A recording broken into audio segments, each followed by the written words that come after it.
Hello friend. आज थोड़ा normal है क्वेश्चन, लेकिन अच्छे अच्छे प्रश्न हैं। तो चलिए आइए प्रश्न पर। कह रहा है कि जस्ते को एक बर्तन पर विद्युत लेपन की विधि में किसका प्रयोग होता है, मतलब कैसे बनाया जाता है। तो पहला ऑप्शन है बर्तन ऋण ध्रुव बनाया जाता है। दूसरा है शोध जस्ते को धन ध्रुव बनाया जाता है। तीसरा है बर्तन को ऋण ध्रुव और शुद्ध जस्ते को ध्रुव रूप बनाया जाता है। और चौथा बर्तन को धन ध्रुव और जस्ते को ऋण ध्रुव बनाया जाता है। इसमें बताना है कि जस्ते को एक बर्तन पर विद्युत लेपन जब प्रक्रिया होती है तो कौन सा मतलब धन ध्रुव होगा या जस्ता पर कोई चढ़ेगा उसको बताना है कौन सा चार्ज होगा। तो इसमें बताइए कौन सा होगा। तो इसका सही आंसर है सी। जी हाँ फ्रेंड, इसका सही आंसर है सी। बर्तन को ऋण ध्रुव और शुद्ध जस्ते को ध्रुव रूप पर बनाया जाता है। ठीक है फ्रेंड, बर्तन को ऋण ध्रुव और शुद्ध जस्ते को धन ध्रुव यहाँ लिखाना चाहिए, गलत हो गया, धन ध्रुव रूप से बनाया जाता है। ठीक है फ्रेंड, अगला प्रश्न है वायु में कौन सी नोबेल गैस नहीं होती है। बताना है कि वायु में कौन सी नोबेल गैस नहीं होती है। पहला है हीलियम, दूसरा नियोन, तीसरा आर्गन, चौथा है रेडॉन। इसमें कौन सा जो नोबेल गैस नहीं पाया जाता है। तो इसका सही आंसर है डी। जी हाँ फ्रेंड, रेडॉन। रेडॉन है जो वायु में नोबेल गैस है, वायु में नहीं पाया जाता। ठीक है फ्रेंड, अगला प्रश्न, शुष्क बर्फ क्या होता है। आपको ये इजी प्रश्न है, बताना है कि शुष्क बर्फ कौन सा होता है। पहला है ठोस बर्फ, दूसरा है ठोस कार्बन डाइऑक्साइड, तीसरा है ठोस अमोनिया, चौथा है ठोस सल्फर डाइऑक्साइड। इसमें तो आप सही सब जानते होंगे। इसका सही आंसर है ठोस कार्बन डाइऑक्साइड। जी हाँ फ्रेंड, CO2 ठोस होना चाहिए, लेकिन इसी को बोला जाता है शुष्क बर्फ। ठीक है फ्रेंड, अगला प्रश्न है निम्नलिखित में से कौन सा विटामिन खून के जमने में आवश्यक होता है। जो कह रहा है हम सब के खून जमता है उसमें कौन सा सहायक होता है। Vitamin A, vitamin C, vitamin E, vitamin K. इसमें कौन सा सही होगा जो विटामिन मतलब खून को थक्का होने में मतलब जमने में सहायता करता है। तो इसका सही आंसर है विटामिन के। जी हाँ फ्रेंड, विटामिन के है जो हमारे खून को जमने में सहायता करती है। अगला प्रश्न, निम्नलिखित में से कौन सा हार्मोन है। इसमें बताना है कि कौन सा हार्मोन है। RNA, इन्वर्टेज, यहाँ गलत लिखा गया, इन्वर्टेज होगा। तीसरा इंसुलिन, चौथा एस्कॉर्बिक एसिड। ये सब है, बताना है इसमें कौन सा हार्मोन है। तो इसका सही आंसर है इंसुलिन। जी हाँ फ्रेंड, इंसुलिन एक हार्मोन है। बाकी ये सब RNA, ये सब प्रोटीन रिटेन, इन्वर्टेज ये तो चेंज करता है, एस्कॉर्बिक ये तो एसिड है। इसमें हार्मोन बताना था, तो हार्मोन इंसुलिन हार्मोन है। अगला कह रहा है कि विकास का कारण है, जो डेवलपमेंट होता है इसका किसके कारण होता है। तो पहला ऑप्शन है फॉसिल पदार्थ, दूसरा है जीने के लिए संघर्ष, तीसरा है पीढ़ी से पीढ़ी अनुकूलन, पीढ़ी यहाँ पर गलत लिखा होगा, पीढ़ी से पीढ़ी अनुकूलन, और चौथा वंशागति। इसमें बताना है कि कौन सा सही होगा। तो इसका सही आंसर है पीढ़ी से पीढ़ी अनुकूलन। जी हाँ फ्रेंड, विकास का जो कारण है पीढ़ी से पीढ़ी बढ़ते जाता है, इसी कारण विकास के कारण है। अगला बताना है कि क्लोरोफिल में कौन सी धातु का आयन पाया जाता है। क्लोरोफिल में है जो कौन सी धातु का आयन पाया जाता है। पहला है लोहा, दूसरा मैग्नीशियम। क्लोरोफिल वहाँ जो पत्ती उत्ती में होता है, हरा किसके कारण होता है, जो मतलब पेड़ पौधे के पत्ती जो हरा किसके कारण होता है, क्लोरोफिल के कारण। क्लोरोफिल में कौन सी धातु पाया जाता है, तो इसको बताना।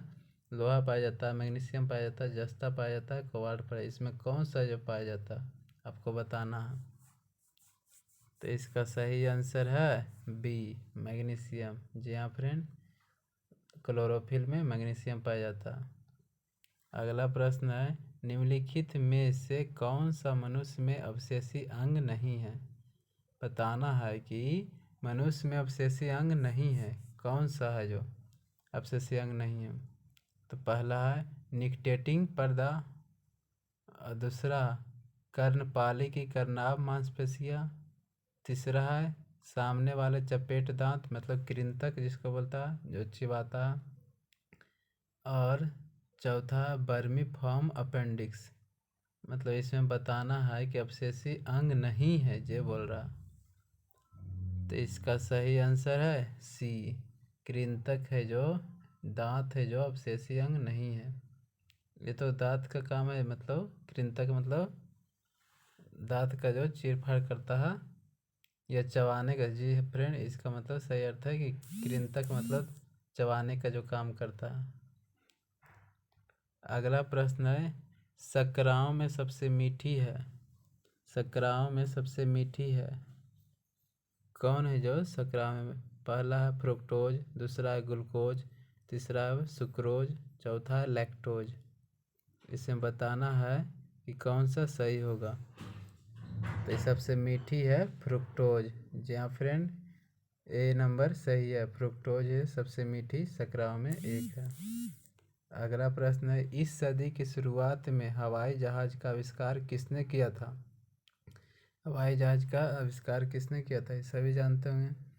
पहला है राइट ब्रदर्स, दूसरा है जेम्स वाट, तीसरा है हम्फ्री डेवी, चौथा है बोन बाउन।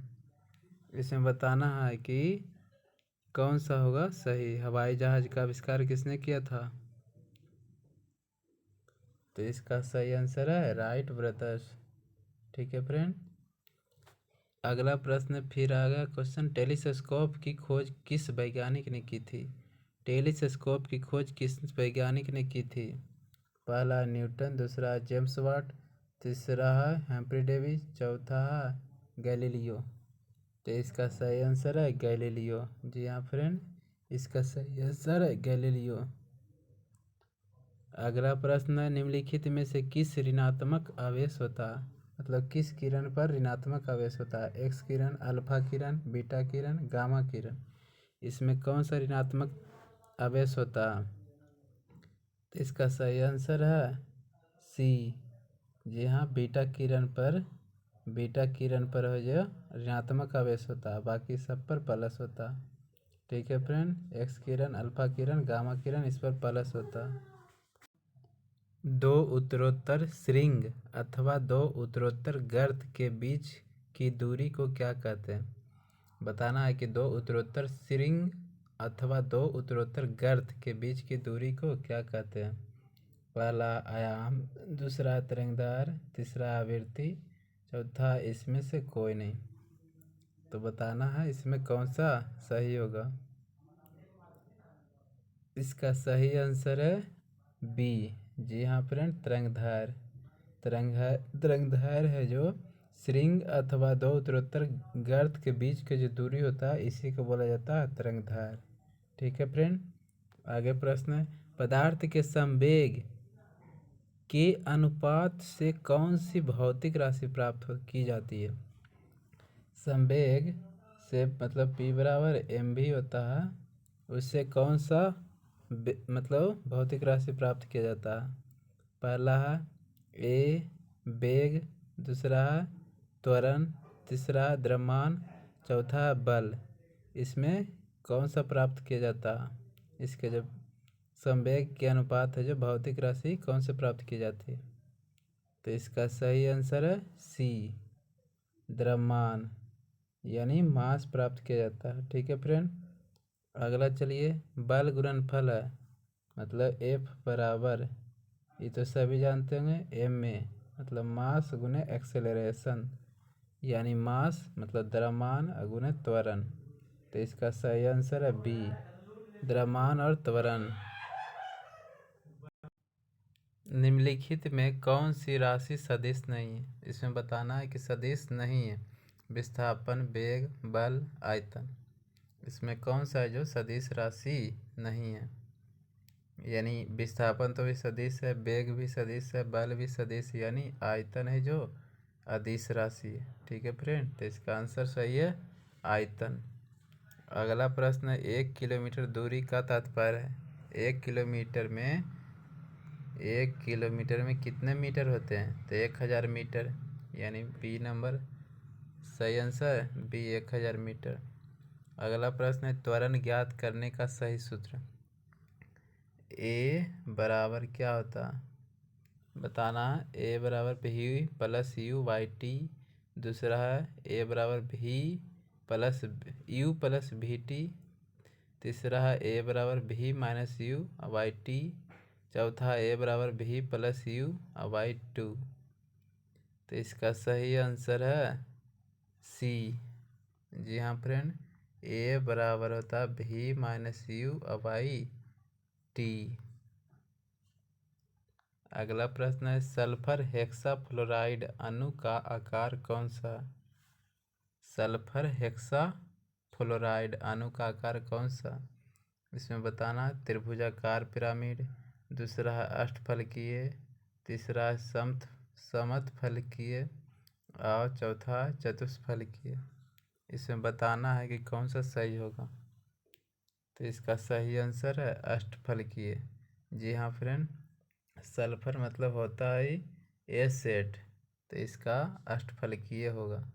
इसका आकार सल्फर हेक्साफ्लोराइड का आकार अष्टफलकीय होगा। ठीक है फ्रेंड, आगे चलिए। एक तत्व X की बाह्यतम कक्षा में 4 इलेक्ट्रॉन है। हाइड्रोजन के साथ इसके यौगिक का कौन सा सूत्र होगा। कह रहा है कि एक तत्व X की बाह्यतम कक्षा में 4 गो इलेक्ट्रॉन है, हाइड्रोजन के साथ इसका सूत्र कौन सा होगा। ठीक है फ्रेंड, तो इसको बताना है। इसका सही आंसर है डी। जी हाँ फ्रेंड, XH4। ठीक है फ्रेंड, इसका सही आंसर है डी नंबर XH4। जिसे और उदाहरण बोलते हैं, जिसे मतलब बता रहा है कि जैसे लिखते हैं हम सब CH4, उसी टाइप है। मतलब कि C को मान लीजिए, ये तो हाइड्रोजन तो हमेशा ही रहेगा, इसका तो यहीं पर रहता है, लेकिन ये यहाँ पर चेंज होते रहता। कार्बन आ जाएगा, मैग्नीशियम आ जाएगा, कुछ भी आ जाएगा। इसी को बता कर रहा है कि एक तत्व के X की बाह्यतम कक्षा में 4 इलेक्ट्रॉन है। तो 4 इलेक्ट्रॉन है, तो ये तो इसका दे दिए 4 गो इलेक्ट्रॉन। बाकी ये होगा X के साथ सूत्र होगा, तो वही बताना है। तो यानी CH4 हो सकता है, KMnO4 हो सकता है, कुछ भी हो सकता है। तो इसके सूत्र होगा XH4। ठीक है फ्रेंड, इसका आंसर डी। अगला है तीसरे और चौथे समूह के ऑक्साइड का समान गुणधर्म क्या है। इसका बताना है कि तीसरे और चौथे समूह के ऑक्साइड का समान गुणधर्म क्या है। पहला है बेसिक और एसिडिक, दूसरा है बेसिक, तीसरा है एसिडिक, चौथा है उदासीन। तो इसका सही आंसर है बेसिक और एसिडिक। ठीक है, बेसिक और एसिडिक। अगला है जिस तत्व के परमाणु में 2 प्रोटॉन 2 न्यूट्रॉन हो 2 इलेक्ट्रॉन हो, उस तत्व के द्रव्यमान संख्या कितनी होगी। द्रव्यमान बताना मतलब कि जिससे होता है यहाँ पर प्रोटॉन, यहाँ पर इलेक्ट्रॉन, तो एटॉमिक मास ए बराबर मतलब E प्लस पी, मतलब N प्लस पी होता। मतलब कि न्यूट्रॉन और प्रोटॉन को जोड़ दिया जाता है, तो वही द्रव्यमान संख्या आता है। ठीक है फ्रेंड, तो इसका सही आंसर है 2 बोल रहा, 2 गो न्यूट्रॉन और 2 गो प्रोटॉन, एगो छूट जाता तो ये इसी 2 2 4 हो गया। तो इसका सही आंसर है 4।